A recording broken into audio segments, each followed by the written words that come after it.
You've been lied to your whole life. They told you that success comes from action, control, and constant movement. But Jung discovered something terrifyingly true, that doing nothing might be the most powerful thing you'll ever do. Not laziness, not passivity, but a silence so deep it reorders your entire life. Because what if the answers you're chasing are only found when you finally stop? The philosophy of doing nothing. Have you noticed that the more you try to control life, the more it slips away? Jung said that the obsession with control is a symptom of an unbalanced ego, a resistance to the natural flow of the psyche. And this is where the radical idea of doing nothing comes in. It's not passivity, it's wisdom. Doing nothing doesn't mean being careless, it means stepping aside. It's an invitation to abandon the neurotic impulse to fix, predict, or understand everything. Sometimes life just wants you to step back and listen. Silence the internal noise. Let the self speak. While the ego shouts, the unconscious whispers. And within that whisper lies the key to transformation. Jung believed that much of human suffering comes from resisting what simply needs to be lived. When we stop, we listen. When we listen, we understand. It's a strategic surrender, an inner move of trust, not blind, but deep. Trusting something we don't fully understand, yet feel moving within us. Doing nothing at times is the most powerful action, because that's when the unconscious begins to operate. Fighting reality only makes us sick. And Jung was clear about this. What you resist persists. The anxiety we feel when trying to force outcomes is like tightening the chains that bind us. Doing nothing melts those chains with the warmth of acceptance.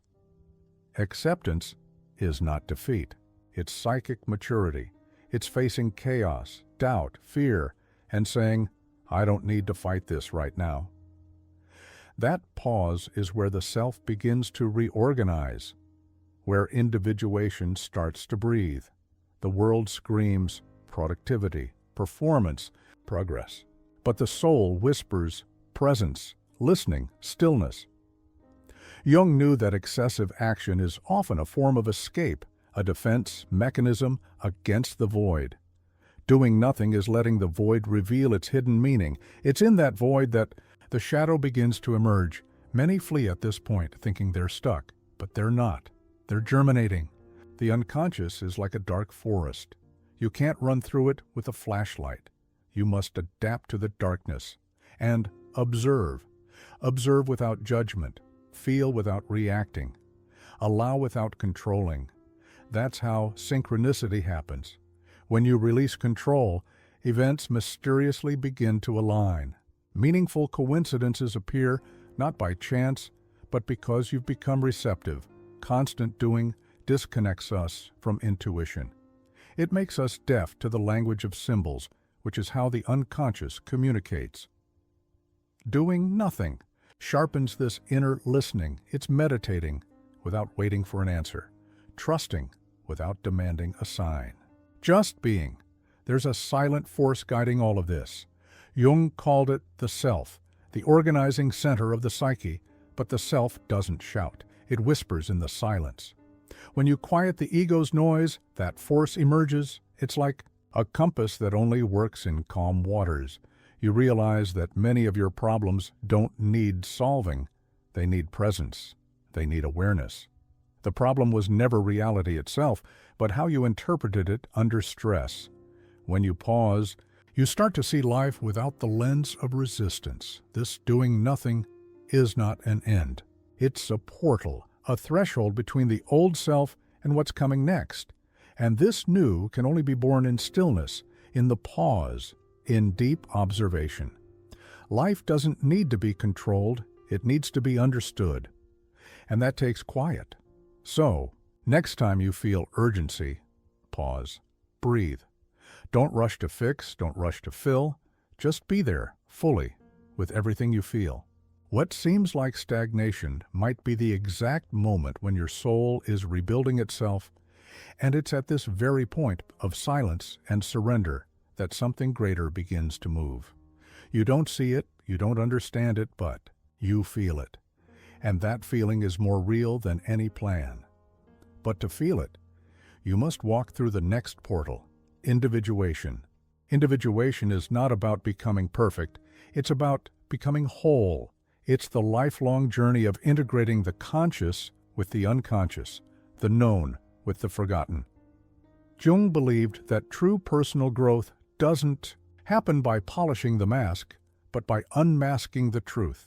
It's not about becoming what others want, it's about returning to who you already are, beneath the noise. This process begins when we stop running from discomfort. The shadows we avoid, the patterns we repeat, the dreams we ignore, all of them carry messages from the self. Individuation invites us to look within and say, what am I not seeing? Not judging, not fixing, just noticing. Awareness is the first step to transformation, but awareness alone isn't enough. We must embrace what we find, and often that means welcoming aspects of ourselves we've denied for years. Old wounds, hidden desires, uncomfortable truths. Individuation requires courage, the kind of courage that feels like falling, but inward. This isn't a linear journey. One moment you feel clear, the next you're lost in confusion. That's normal. The psyche doesn't unfold like a plant, it spirals. Each loop brings you closer, even when it feels like you're going backward. Trust the spiral. Trust the natural process of psychic integration. Individuation isn't a weekend retreat or a morning ritual. It's a deep restructuring of the soul. Jung warned against shortcuts because anything that bypasses the unconscious becomes repression, and repressed content doesn't disappear. It waits, and it returns. Louder, many confuse individuation with self-improvement. But while self-improvement is about control, individuation is about surrender. One seeks to upgrade the ego, the other seeks to balance it with the self. That balance doesn't come from doing more. It comes from doing differently, or sometimes from doing nothing. In the quiet moments, the unconscious begins to rise. Symbols, dreams, synchronicities. These are not random. They are messages. Jung called them compensations, ways the psyche balances what the ego ignores. When you listen, really listen, these signals guide you home. You might feel resistance. That's expected. The ego fears losing control, even if what it's clinging to is pain. But pain, when observed without judgment, becomes a doorway. The more we resist our inner world, the more fragmented we become. But when we accept, we begin to integrate. Integration means making peace with contradiction. You can be strong and sensitive, rational and intuitive, fierce and gentle. The self holds paradox, while the ego clings to certainty. Individuation teaches you to live in that space, not with fear, but with freedom. And yes, freedom has a cost. You must let go of roles, identities, and illusions that once made you feel safe. But those illusions kept you small. As you shed them, you don't lose yourself. You discover yourself, the self that has been waiting underneath the noise. It's not about becoming someone new. It's about remembering the parts of you that you abandoned to be accepted. The child who knew how to feel, the artist who saw symbols in everything, the soul who trusted the unknown. Individuation reawakens what was forgotten, and this reawakening often comes with grief. Grief for the time lost, for the masks worn, for the years spent chasing what never fulfilled you. But grief is not weakness, it's purification. It clears the way for something real to emerge. Your essence, the more you integrate, the less you need to pretend. You become rooted, unshakable, not because you have all the answers, but because you've stopped running from the questions. Individuation doesn't make you perfect, it makes you real, and in that reality, there's power. But to become real, you must first face the one thing most people avoid. The shadow, the parts of you you'd rather not see, the feelings you suppress, the traits you project. The next step in individuation is shadow work. And that is where the deepest transformation begins. Shadow. The shadow is not your enemy. It's your reflection in the dark, the part of you that holds everything you've rejected, denied, or projected onto others. Jung said that without shadow work, there is no individuation. You cannot become whole if you're only willing to see the light. You must walk into your own darkness to truly awaken.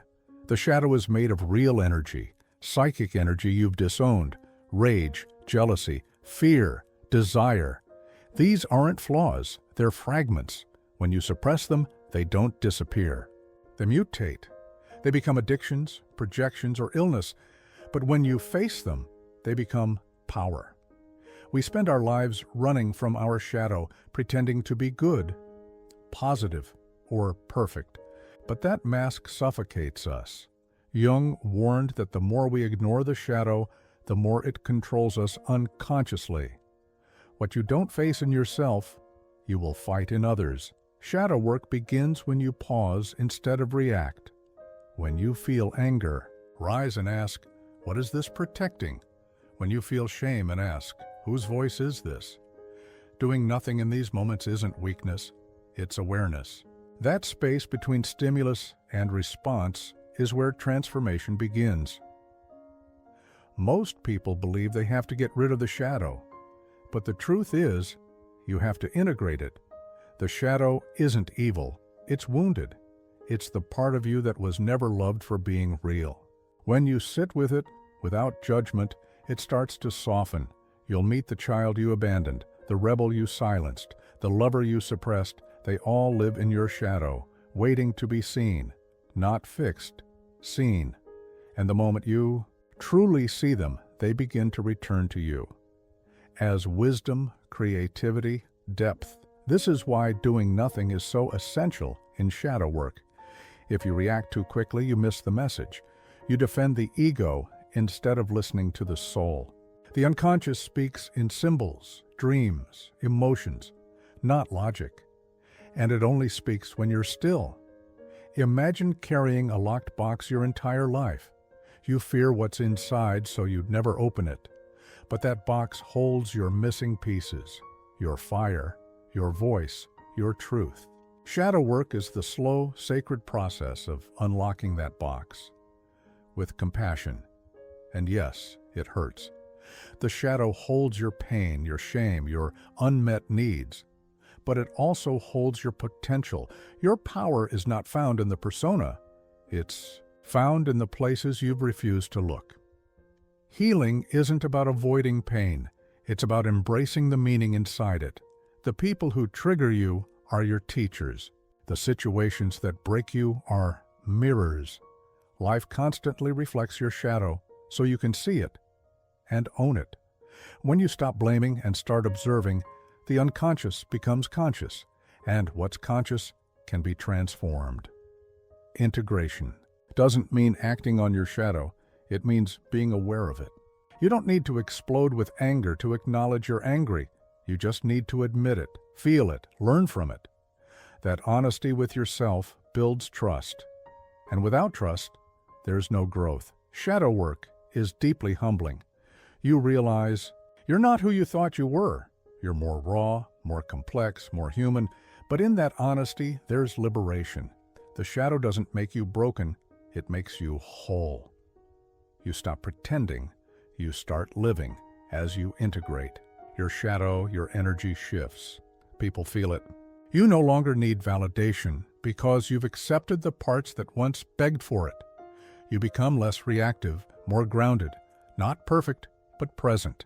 That's the gift the shadow gives, and just when you think it's over, life gives you a sign, a coincidence too precise to ignore, a dream that answers a question, a moment where everything aligns.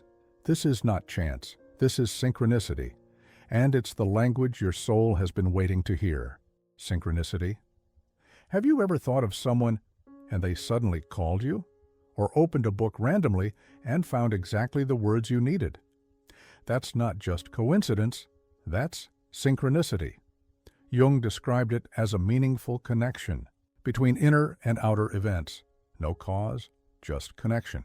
And it's not random, it's a message. Synchronicity is how the unconscious communicates with your conscious life. It bypasses logic, breaks linear patterns, and leaves you in awe. These moments don't just surprise you, they realign you. They whisper, "You're not alone, you're on the right path." But to hear that whisper, you must first stop. Forcing, doing nothing is what allows synchronicity to happen. When you're obsessed with control, you miss the signs. When you let go, when you surrender, you begin to see the hidden threads. Life becomes less about planning and more about listening. Less about chasing and more about allowing. Think of synchronicity like a mirror. The external world reflects your internal state, but only when you're aware. That stranger's words, that unexpected detour, that sudden insight, they're not accidents, they're symbols. And symbols are the language of the unconscious mind. The more in tune you are with yourself, the more synchronicities appear. They're not rewards, they're confirmations, signs that your inner work is aligning with the flow of life. Jung believed these moments revealed a deeper order, one guided not by ego, but by the totality of the psyche. In a world addicted to logic, synchronicity feels like rebellion. It can't be explained, and that threatens the rational mind. But that's the point. It reminds you that there's more to life than logic, more to existence than what you can prove. The soul moves in mystery, and mystery isn't meant to be solved. It's meant to be honored. Synchronicity is sacred because it reconnects you to something bigger, something timeless. When you stop doing and start noticing, the world speaks back, not in noise, but in whispers. You might miss synchronicity if you're rushing, or if you're stuck in resistance. That's why doing nothing is so powerful. It clears the static. It creates a stillness where signs can land, where meaning can surface, where insight can unfold without effort. Pay attention to the patterns, the numbers, the animals, the recurring phrases. Your psyche uses whatever it can to reach you. It's not superstition. It's symbolism. And every symbol is a gateway into your own soul. You just have to knock. And listen. When synchronicities start to cluster, it means something is shifting. The unconscious is speaking louder. The self is drawing you toward integration. These moments aren't always comfortable. They often challenge your identity, but they're always meaningful, always purposeful. Some of the most life-changing decisions are born from synchronicity. A book that found you, a meeting that wasn't planned, a coincidence that cracked open your reality. These are not random. They are psychic interventions, gentle nudges toward your individuation, and you'll know it when it happens. You'll feel it in your body, like a pulse of recognition, like your soul exhaling. The world aligns not because you forced it, but because you allowed it, because you listened, because you trusted the natural process. Synchronicity is proof that you're not navigating life alone. The unconscious mind, the collective unconscious, the self, they're all conspiring in your favor. But only if you stop resisting, only if you learn to observe instead of chase, trust instead of control. And now that you understand the mystery, the question becomes, how do you live in tune with it? How do you bring this awareness into your daily life, your struggles, your decisions? That's where we go next, into the practical applications of Jung's philosophy. Practical applications of Jung's philosophy. All this theory means nothing if it doesn't touch your life. Jung wasn't just a thinker, he was a guide for transformation. His philosophy wasn't meant for ivory towers. It was born from real human pain, silence, and the search for wholeness. So let's bring it down to earth, where you live, breathe, and break. First, acceptance. Active, conscious, radical acceptance. It's not passivity. It's choosing to stop resisting. What is, and instead observe it. That moment when anxiety rises and you don't fight it. That's Jungian power. That's how individuation begins in the everyday. Next, emotional observation. Instead of reacting, start noticing. that burst of anger, that heaviness in your chest. Don't suppress it. Study it. Ask, what triggered this? Where does it live in my body? That's how the shadow speaks. That's how the self trains your awareness. Then comes stillness. Meditative silence isn't about escaping. It's about descending down into the unconscious, down into your inner symbols. When you do nothing, you're not wasting time. You're clearing space. And in that space, psychic transformation begins. Try this. 10 minutes a day. No phone, no input, just you, your breath, and your inner world. Notice the resistance. Notice the thoughts. Let them pass like clouds. This is not emptiness. This is inner alignment. This is where synchronicity, is born. Apply it in conflict. Someone says something that triggers you. Pause. Don't attack. Don't defend. Feel. Observe. That pause changes everything. It turns reaction into reflection, and reflection into revelation. That's the path to emotional balance. Use symbols intentionally. The psyche responds to images more than words. Keep a dream journal. Draw what you see in meditation. Surround yourself with symbols that evoke depth and growth. This is not superstition. It's communication with your unconscious mind. Don't ignore the body. Jung saw the psyche and soma as one. Your back pain might be guilt. Your insomnia might be suppressed grief. Doing nothing doesn't mean ignoring the body. It means listening to it deeply, with respect, with patience. Trust the natural process. Not everything needs fixing. Sometimes you're not stuck. You're incubating. What looks like stagnation may be psychic reorganization. Keep going. Keep still. Keep trusting. The self moves beneath what the ego fears. Surrender doesn't mean giving up. It means stepping back so something greater can step in. When your plans collapse, when your logic fails, that's often when the unconscious is strongest. Stop pushing. Start listening. This is how life begins to flow again. Use relationships as mirrors. Every reaction is a reflection. Every irritation, every attraction, every judgment, a projection of your inner world. Jungian psychology turns daily interaction into sacred work, into a classroom for the soul. Practice shadow integration in love, in work, in family. Don't aim to be flawless. Aim to be honest. When you're real with your imperfections, people feel safer. Authenticity is magnetic. It's how trust and transformation are born in real life. Create rituals of introspection. It can be a walk in silence, a question before sleep, a moment of solitude each morning. Don't seek answers. Seek presence. Insight comes when you stop demanding it. Wisdom arrives when you stop chasing it. And finally, remember, doing nothing is not laziness, it's leverage. When you act from stillness, you act with precision. When you move from presence, you move with power. That's the alchemy of transformation. And it leads to the deepest truths of all, which brings us to a final essential turn, the reflections that stay with you long after the silence ends, the truths that echo when no one else is speaking. Let's walk into those now and meet Jung not as a thinker, but as a soul. Deep reflections. Jung didn't offer answers. He offered mirrors, questions that echoed through the soul, reflections that pierced illusions. He didn't want followers. He wanted you to wake up. And these reflections, they don't end when the book closes. They begin. What you resist persists.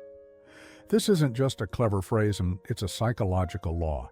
Every time you push away fear, it returns. Every time you suppress anger, it grows in the dark. Resistance is fuel. And what you fuel becomes your fate, unless you choose presence. Knowing your darkness is the best method for dealing with the darkness of others. Think about that. How much conflict is just shadow play? How many arguments are projections in disguise? Jung teaches us, the more you know yourself, the less you need to fight. Until you make the unconscious conscious, It will direct your life, and you will call it fate. That's not a warning. That's an invitation.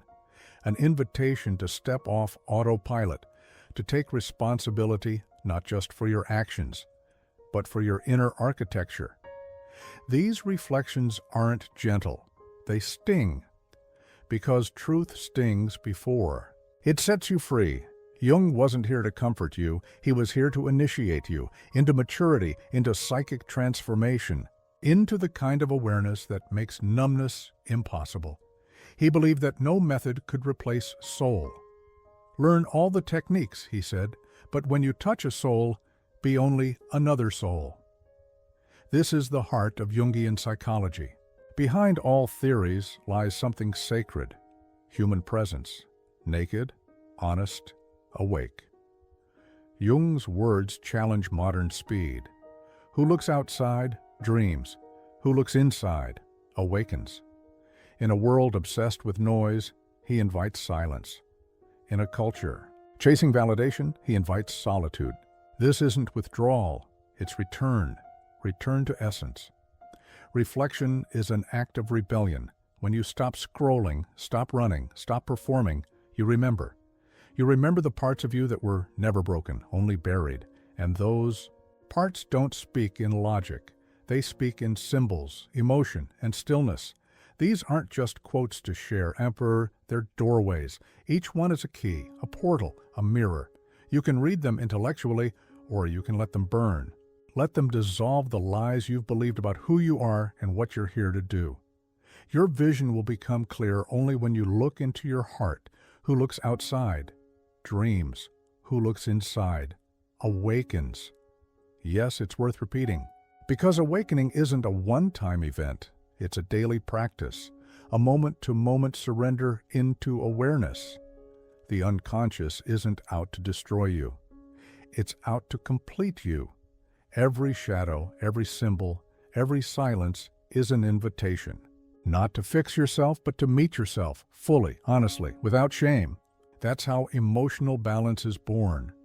And when you start to live from this space of awareness, everything changes.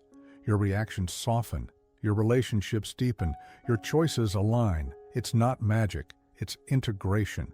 It's what happens when you stop resisting the truth within. Jung's reflections don't end on paper.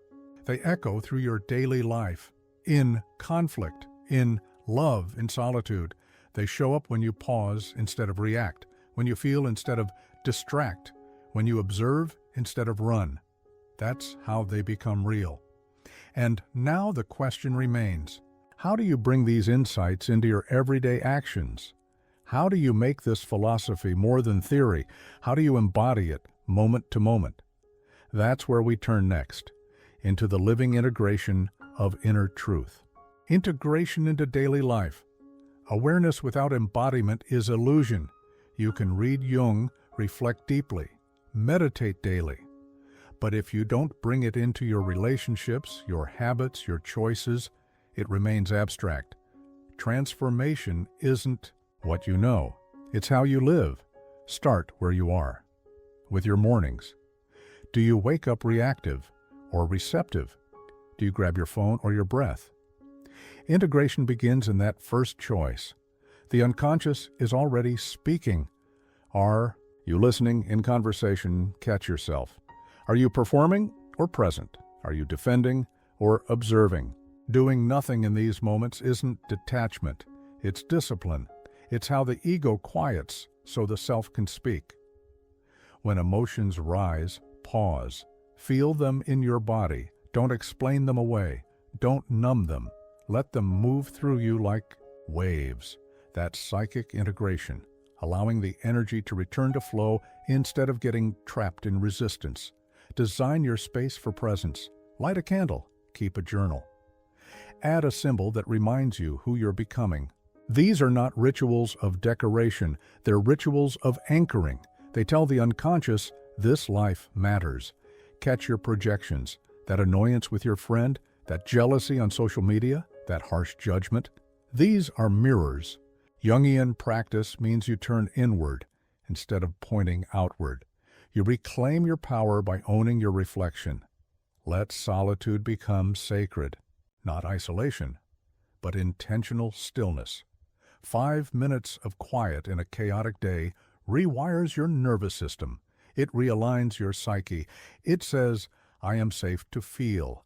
I am open to receive. And that's when synchronicity enters. Let nature teach you. The tree doesn't rush its growth. The moon doesn't resist its shadow. The river doesn't hold on to the rocks. That's the wisdom of life flow. When you stop forcing and start flowing, you become part of something eternal. In conflict, choose curiosity. What's the wound behind the anger? What's the unmet need behind the withdrawal? You're not just interacting. You're dialoguing with another unconscious mind. Be human. Be humble. Be whole. In your work, bring purpose, not just efficiency, but meaning. Ask yourself, what energy am I planting here? Your unconscious responds to intention. If you move from self, your actions ripple with authenticity. That's personal growth in action. Trust the timing. Some seasons are for expansion, others are for retreat.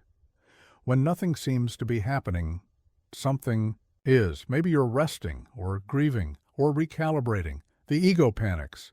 But the self knows this too is transformation. Practice compassion, not just for others, but for yourself. You'll mess up, you'll forget, you'll fall back into old patterns. That's not failure, that's the path. Integration means you get back up with more awareness than before, and don't do it alone. Find your tribe, your mirror, your echo. Jung said that individuation happens alone, but never in isolation. When souls meet in truth, healing accelerates. Share your process. Invite others to reflect. That's how collective unconscious awakens.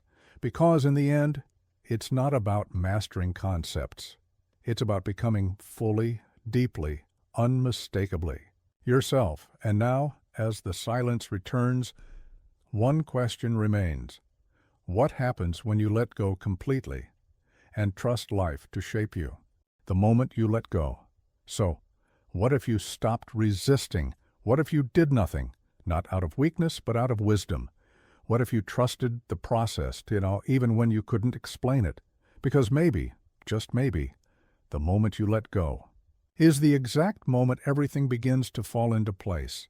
You've spent your whole life trying to fix, to force, to figure everything out. But what if your deepest transformation doesn't come from effort, but from surrender, from presence, from trust, from silence? Jung didn't want you to become someone else. He wanted you to become yourself. So now I ask you, what are you still resisting? What shadow are you afraid to face? What part of you is ready to be seen, but still waits in silence? If this message touched something inside you, don't let it pass like another video. Sit with it, reflect, and if it made sense to your soul, then you're not alone in this journey. Subscribe, turn on the notifications, and keep walking with us, deeper into the self, beyond the noise, into the transformation that begins when you finally stop doing and start being.